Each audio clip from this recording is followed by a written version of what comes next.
Number 1 అబద్ధాలు ఆడేటోడు ఎవరంటే ఆ సంజయ్ రెడ్డి గారు, మా నారాయణఖేడ్ ఎమ్మెల్యే గారు సంజయ్ రెడ్డి గారు నంబర్ 1 అబద్ధాలు మాట్లాడేటోడు. ఆయన ఏం మాట్లాడుతుండంటే మేము రైతు బంధు ఇస్తున్నాం కానీ జర్ర ఆలస్యం అవుతుంది అంటుండు. 3 విడతలు రైతు బంధు ఎగ్గొట్టి నీకు ఆ రకంగా మాట్లాడడానికి సిగ్గు లేదా అని చెప్పేసి నేను సంజయ్ రెడ్డి గారికి నేను తెలియజేస్తున్నాను. మొన్న కూడా ఖరీఫ్లో కూడా కేవలం 2 ఎకరాలకు మాత్రమే ఇచ్చారు. మిగతా రైతులకు మిగతా ఎకరాలకు రైతు బంధు ఇవ్వకుండా రైతులకు ఎగగొట్టింది మీ కాంగ్రెస్ పార్టీ. ఇంకొక మాట మాట్లాడతాడు, మేము అధికారంలోకి వచ్చిన తర్వాత అన్ని కొత్తగా సబ్సిడీ ఇస్తున్నాం, వడ్లకు సబ్సిడీ ఇస్తున్నాం, ఇత్తనాలకు సబ్సిడీ ఇస్తున్నాం, సబ్సిడీల ట్రాక్టర్లు ఇస్తున్నాం, సబ్సిడీల పనిముట్లు ఇస్తున్నాం. సంజయ్ రెడ్డి మీకు నేరుగా డైరెక్ట్గా ప్రశ్నిస్తున్నా, నువ్వు ఎమ్మెల్యే అయిన తర్వాత మీ కాంగ్రెస్ ప్రభుత్వం ఏర్పాటు అయిన తర్వాత నువ్వు ఎన్ని ట్రాక్టర్లు సబ్సిడీలో రైతులకు ఇచ్చినావు నువ్వు ఒకసారి ప్రకటించాలని చెప్పేసి నేను ఆయనకు విజ్ఞప్తి చేస్తున్నా. పేర్లతో సహా లిస్ట్ ఇవ్వాలని చెప్పి ఆయనకు విజ్ఞప్తి చేస్తున్నా. ఎంతమందికి పన్నుముట్లు ఇచ్చినావు అది కూడా లిస్ట్ ఇవ్వాలి నువ్వు. అదే మాదిరిగా బీఆర్ఎస్ ప్రభుత్వం ఉన్నప్పుడు స్ప్రింక్లర్లు లేవు, డ్రిప్పులు లేవని మాట్లాడేది పచ్చి అబద్ధం. మా పార్టీ అధికారంలోకి వచ్చిన తర్వాతనే స్ప్రింక్లర్లు, డ్రిప్పులు అవన్నీ కూడా ఏర్పాటు చేసి రైతులను ఆదుకున్నది ఆ బీఆర్ఎస్ ప్రభుత్వం అని చెప్పేసి మీరేం చేయలేదు. మీరు ఇప్పటికి కూడా మీరు ఇచ్చింది ఏం లేదు. ఏదైతే మేము స్టార్ట్ చేసినామో దేనికి ఇస్తున్నారు వీళ్ళు? స్ప్రింక్లర్లు, డ్రిప్పులు దేనికి ఇస్తున్నారు? ఆయిల్ పామ్కి ఇస్తున్నారు. ఆయిల్ పామ్ అప్పుడు స్టార్ట్ చేసిందే బీఆర్ఎస్ పార్టీ ప్రభుత్వం. అప్పుడు పెట్టిన స్కీమ్ కంటిన్యూ చేయని కూడా మీకు ఇప్పుడు సబ్సిడీ ఇవ్వని కూడా చేతగాక దాన్ని కూడా వెనకబడేస్తున్నారు. మీరు చేసింది ఏం లేదు. కరెంట్ ఏమో అప్పుడు మేము 24 గంటలు ఇస్తే మీరు 10 గంటలు కూడా ఇవ్వక రైతులకు ఘోష పెడుతున్నావు. నేను వచ్చేమో ఉద్ధరించినా ఏమో కరెంట్ తెచ్చినా అది ఇది అని చెప్పేసి మాట్లాడుతున్నావు. ఇటువంటి పచ్చి అబద్ధాలు మాట్లాడడం బంద్ చేయాలి. నంబర్ 1 అబద్ధాలు ఆడేటోడు ఎవరంటే ఆ సంజయ్ రెడ్డి గారు, మా నారాయణఖేడ్ ఎమ్మెల్యే గారు సంజయ్ రెడ్డి గారు నంబర్ 1 అబద్ధాలు మాట్లాడేటోడు. ఆయన ఏం మాట్లాడుతుండంటే మేము రైతు బంధు ఇస్తున్నాం కానీ జర్ర ఆలస్యం అవుతుంది అంటుండు. 3 విడతలు రైతు బంధు ఎగ్గొట్టి నీకు ఆ రకంగా మాట్లాడడానికి సిగ్గు లేదా అని చెప్పేసి నేను సంజయ్ రెడ్డి గారికి నేను తెలియజేస్తున్నాను. మొన్న కూడా ఖరీఫ్లో కూడా కేవలం 2 ఎకరాలకు మాత్రమే ఇచ్చారు. మిగతా ఎకరాలకు రైతు బంధు ఇవ్వకుండా రైతులకు ఎగగొట్టింది మీ కాంగ్రెస్ పార్టీ. ఇంకొక మాట మాట్లాడతాడు, మేము అధికారంలోకి వచ్చిన తర్వాత అన్ని కొత్తగా సబ్సిడీ ఇస్తున్నాం, వడ్లకు సబ్సిడీ ఇస్తున్నాం, ఇత్తనాలకు సబ్సిడీ ఇస్తున్నాం, సబ్సిడీల ట్రాక్టర్లు ఇస్తున్నాం, సబ్సిడీల పనిముట్లు ఇస్తున్నాం. సంజయ్ రెడ్డి మీకు నేరుగా డైరెక్ట్గా ప్రశ్నిస్తున్నా, నువ్వు ఎమ్మెల్యే అయిన తర్వాత మీ కాంగ్రెస్ ప్రభుత్వం ఏర్పాటు అయిన తర్వాత నువ్వు ఎన్ని ట్రాక్టర్లు సబ్సిడీలో రైతులకు ఇచ్చినావు నువ్వు ఒకసారి ప్రకటించాలని చెప్పేసి నేను ఆయనకు విజ్ఞప్తి చేస్తున్నా. పేర్లతో సహా లిస్ట్ ఇవ్వాలని చెప్పి ఆయనకు విజ్ఞప్తి చేస్తున్నా. ఎంతమందికి పన్నుముట్లు ఇచ్చినావు అది కూడా లిస్ట్ ఇవ్వాలి నువ్వు. అదే మాదిరిగా బీఆర్ఎస్ ప్రభుత్వం ఉన్నప్పుడు స్ప్రింక్లర్లు లేవు, డ్రిప్పులు లేవని మాట్లాడేది పచ్చి అబద్ధం. మా పార్టీ అధికారంలోకి వచ్చిన తర్వాతనే స్ప్రింక్లర్లు, డ్రిప్పులు అవన్నీ కూడా ఏర్పాటు చేసి రైతులను ఆదుకున్నది ఆ బీఆర్ఎస్ ప్రభుత్వం అని చెప్పేసి మీరేం చేయలేదు. మీరు ఇప్పటికి కూడా మీరు ఇచ్చింది ఏం లేదు.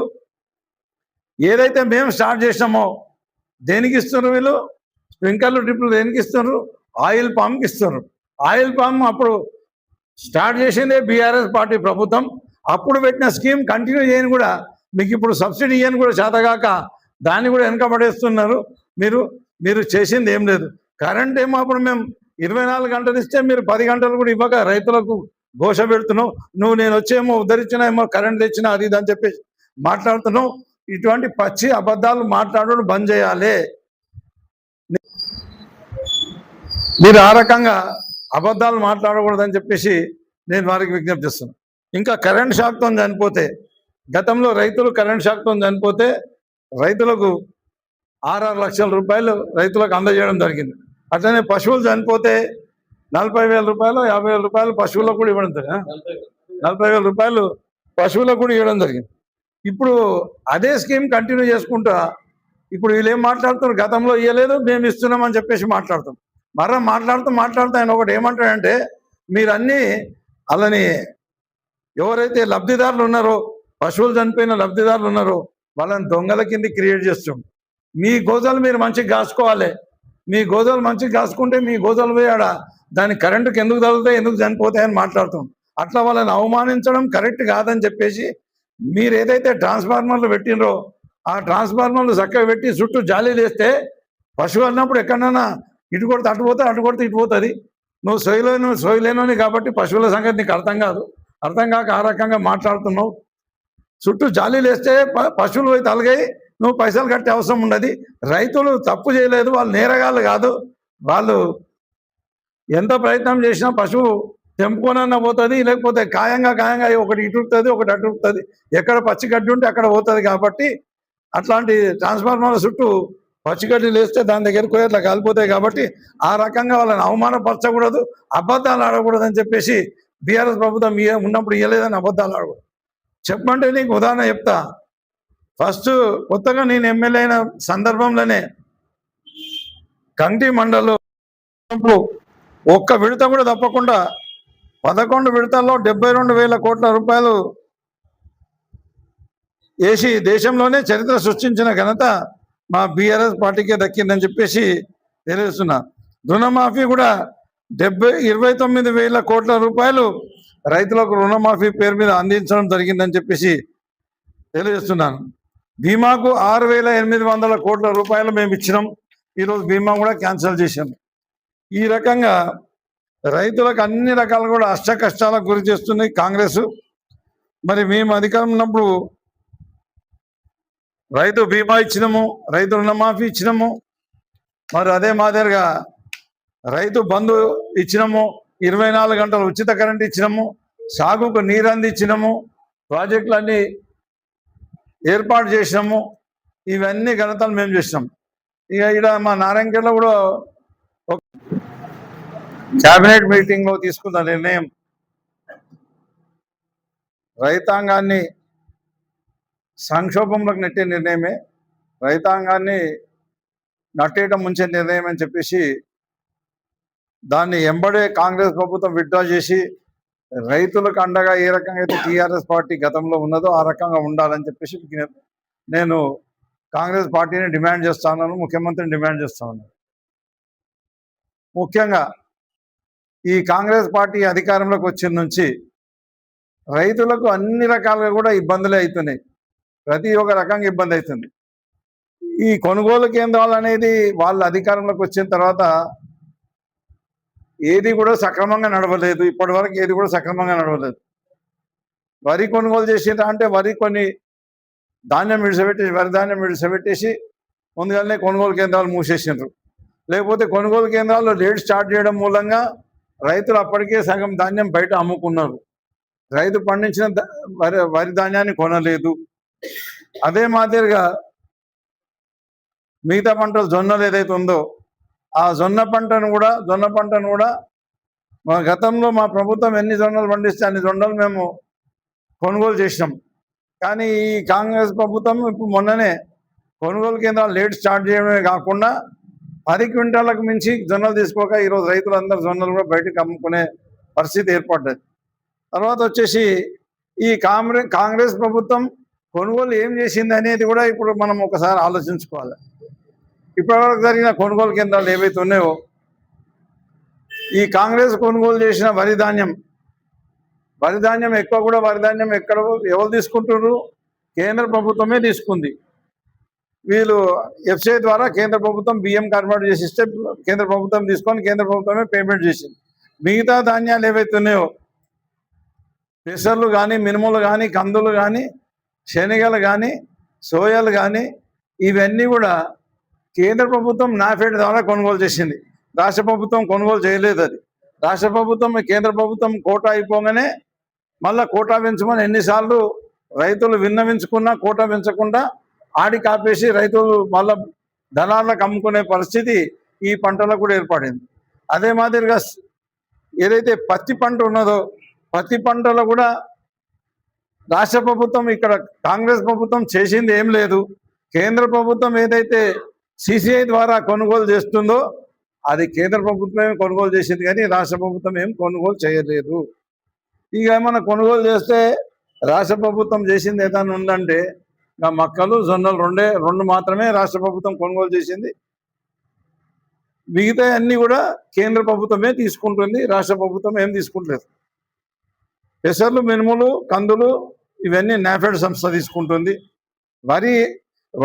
వరిని బియ్యం కన్వర్ట్ చేసి ఎఫ్సిఐకి ఇస్తుంటే ఎఫ్సిఐ తీసుకుంటుంది. ఇకపోతే మక్కలు, జొన్నలు మాత్రమే ఈ ప్రభుత్వం కొన్నది, అది కూడా కుదించి క్వాంటిటీ తగ్గించి కొన్నది.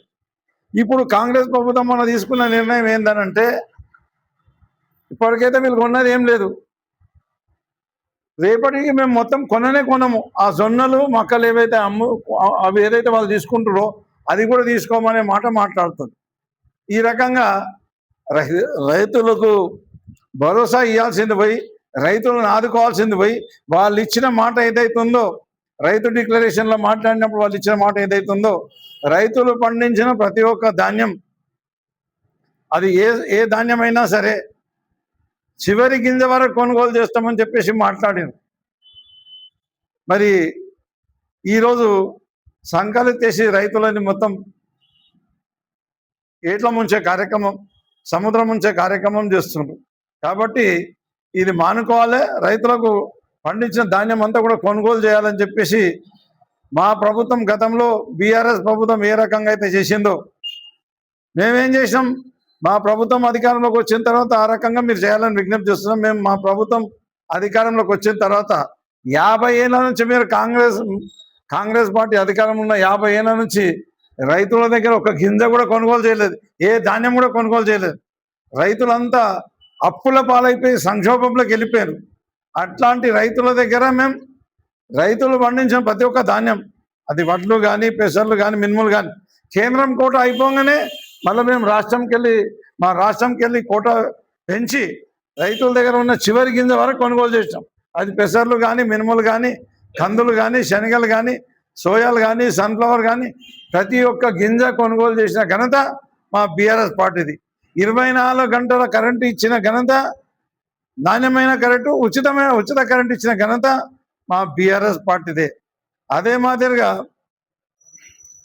ఈ చెరువులో మీరు కుంభకోణాలకు పాల్పడి అవి చెరువుల కుంటలన్నీ పనికి రాకుండా చేస్తే మిషన్ కాకతీయ ద్వారా చెరువుల కుంటలన్నీ రిపేర్ చేసుకొని రైతులకు ఏదైతే తెలంగాణ నీరు అందించాం, ఏదైతే తెలంగాణ ఉద్యమంలో మేము మాట్లాడినామో, దేని కొరకు కొట్లాడినామో, నీటి కొరకు అని కొట్లాడినాం, నిధుల కొరకు అని కొట్లాడినాం, నియమాల కొరకు అని కొట్లాడినాం.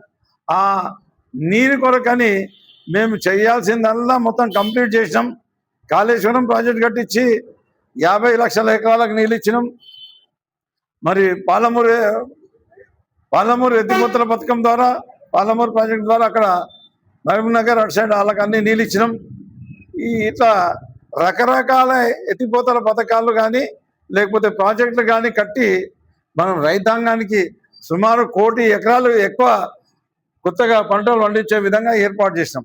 ఈరోజు కాంగ్రెస్ పార్టీ అధికారంలోకి వచ్చిన తర్వాత ఒక్క కొత్త ప్రాజెక్టు కూడా చేపట్టలేదు. ఉన్న చెరువులు, కుంటలన్నీ కూడా చిత్రాలైతే ఒక చెరువు కూడా ఇప్పటి వరకు ₹1 కూడా మంజూరు చేయని ఘనత ఈ కాంగ్రెస్ పార్టీ. అంటే రైతులకు పంటలు పండకుండా చూడాలి, పండిన పంటలు కొనకూడదు. ఇది కాంగ్రెస్ సిద్ధాంతం. ఇక కాంగ్రెస్ కరెంటు డిస్కామ్ సిస్టమ్ పెట్టి కరెంటు మీటర్లు పెట్టి రైతుల దగ్గర బిల్లులు వసూలు చేయాలనే ఆలోచన ఉన్నారు. గతంలో కాంగ్రెస్ అధికారం ఉన్నప్పుడు అదే చేసిండ్రు. రాజశేఖర రెడ్డి గారు వచ్చాక ఫ్రీ కరెంట్ అని ఇచ్చారు, కానీ అది కూడా వాళ్ళు 4 గంటల కంటే మించి ఇవ్వలేదు. మేము 24 గంటలు ఫ్రీ కరెంట్ ఇస్తే ఈరోజు 10 గంటలు కూడా కరెంటు సరిగా వస్తలేదు. ఈరోజు 10 గంటలు కూడా కరెంటు ఈ కాంగ్రెస్ ప్రభుత్వం కరెంట్ ఇవ్వట్లేదు. ఈ రకంగా రైతు బీమా పథకం అని మన కేసీఆర్ గారు ప్రవేశపెట్టారు. ఆ రైతు బీమా పథకం ద్వారా ఎంతోమంది రైతులు చనిపోతే రైతు కుటుంబాలకు 5-5 లక్షల రూపాయలు చొప్పున సాయం అందింది. కానీ ఈ కాంగ్రెస్ ప్రభుత్వం అధికారంలోకి వచ్చిన తర్వాత ఆ రైతు బీమా అనేది మొత్తం ప్రీమియం కట్టకుండా రైతు బీమా ఏదైతే చనిపోయిన రైతులకు వాళ్ళకి అందకుండా పోతుంది.